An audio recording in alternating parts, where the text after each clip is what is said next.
Selamat pagi dan salam sejahtera yang dihormati barisan panel hakim, guru-guru serta rakan-rakan sekalian. Kami pasukan STEM Talent dari Sekolah Kebangsaan Sungai Supiri akan membentangkan eksperimen yang bertajuk Kesan Luas Tapak Binaan Terhadap Kestabilan. Sebentar, sebelum bermula, marilah kita berkenalan terlebih dahulu. Rasanya bolehkah kita berpantun dahulu ya? Silakan. Salam kesua pemanis kata. Lafaz pantun penambah seri. Langkah pertama kini bermula. Di STEM Talent tunjukkan diri. Kami berdua membawa hajat menjulang nama selama terhebat. Dua putri gelaran diberi. Di Sungai Supiri menjulang nama. Sains terpatri tersemat di hati. Menggenggam impian di pentas bersama. Menggenggam impian di pentas bersama. Adinda Friska tampilkan diri. Cerdas pikiran, sopannya dijaga. Fikrah sains kusanjung tinggi. Fikrah sains kusanjung tinggi. Tenaga dikerah tak minta balasan. Mary Patricia wajahku seri. Mulia pribadi menjadi hiasan. Mulia pribadi menjadi hiasan. Uji kaji di pula berfokus tujuan. Luas tapak sesuatu binaan, beri pengaruh pada kestabilan. Sebelum memulakan eksperimen, Friska kenalah dahulu asas kemahiran proses sains. Jom kita nyanyi sama-sama lagu 12 kemahiran proses sains. Music please.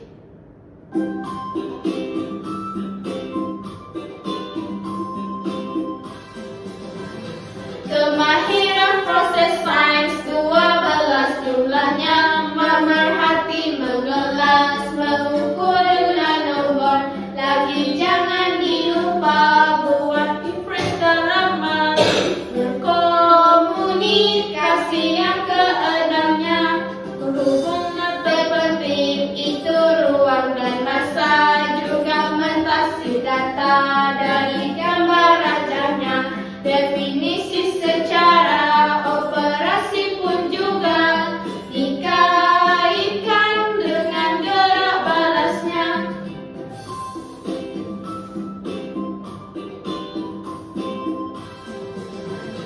Boleh ubah dikawal, semuanya ada 3 yang dimanipulasi, ada yang dimalahkan, juga jangan dilupa tiup bergerak balas. Itu baru 10 semuanya, lagi 2 berbakti sangat-sangat berguna, membuat hipotesis merujuk mulai ubah, tiup manipulasi dan juga bergerak balas. Tinggal 1 lagi KPS Science.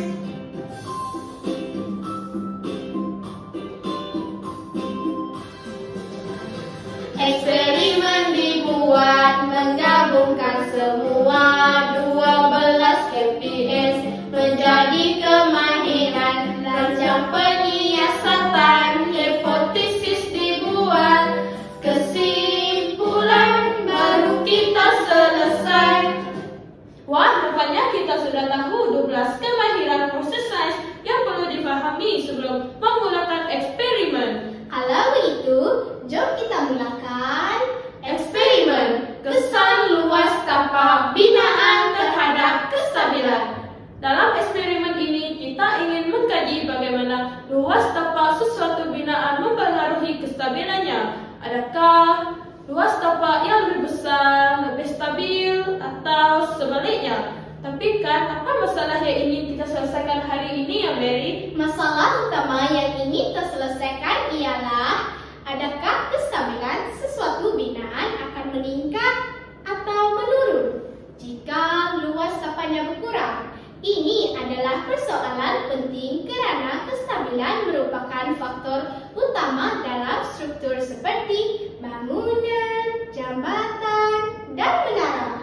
Sebelum memulakan eksperimen kemahiran proses sains yaitu hipotesis, janganlah dilupa. Kemahiran ini merujuk kepada perkaitan antara pemboleh ubah manipulasi dengan pemboleh ubah bergerak balas. Semakin besar luas tapak sesuatu dengan semakin stabil binaan tersebut. Saya percaya bahawa tapak yang lebih luas mempunyai pusat graviti yang lebih rendah dan oleh itu lebih suka untuk runtuh. Bukan begitu, Mary?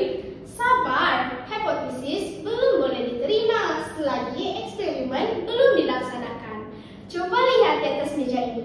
Inilah antara bahan yang akan kita gunakan bagi mengenal pasti sama ada hipotesis Friska tadi boleh diterima.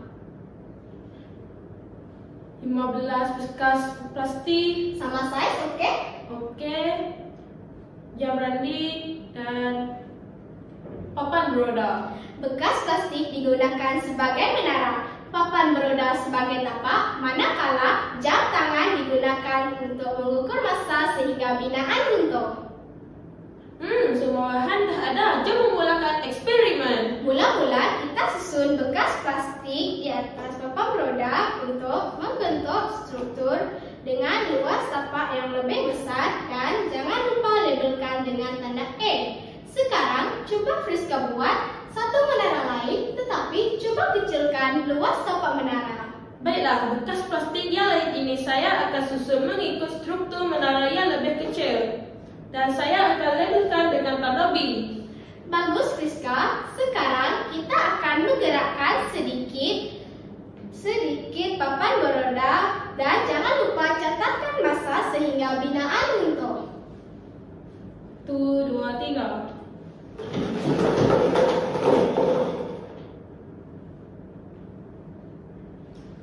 Nampaknya menara E mengambil masa yang lebih lama untuk runtuh. Kemahiran proses sains jangan dilupa ya, mengukur dan guna nombor. Oh, menara E mengambil masa 8 saat dan kalau dilihat menara B hanya mengambil masa 4 saat. Coba kita ulang semula. Kita susun bekas plastik sehingga menjadi seperti tadi.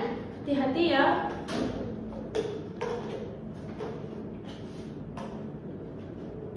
Kita gerakkan ya. 1, 2, 3.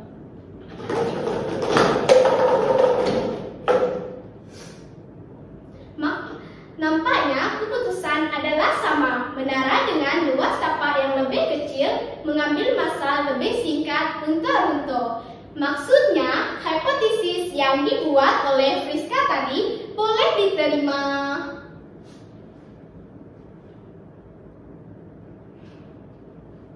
Kesimpulan daripada eksperimen ini ialah semakin besar luas tapak sesuatu binaan, semakin stabil binaan tersebut. Akhir sekali, kami ingin menyatakan bahwa eksperimen ini memberikan kita pemahaman yang lebih baik Tentang pentingnya luas tapak dalam kestabilan sesuatu binaan. Ini adalah asas dalam bidang kejuruteraan dan pembinaan, di mana kestabilan struktur sangat penting untuk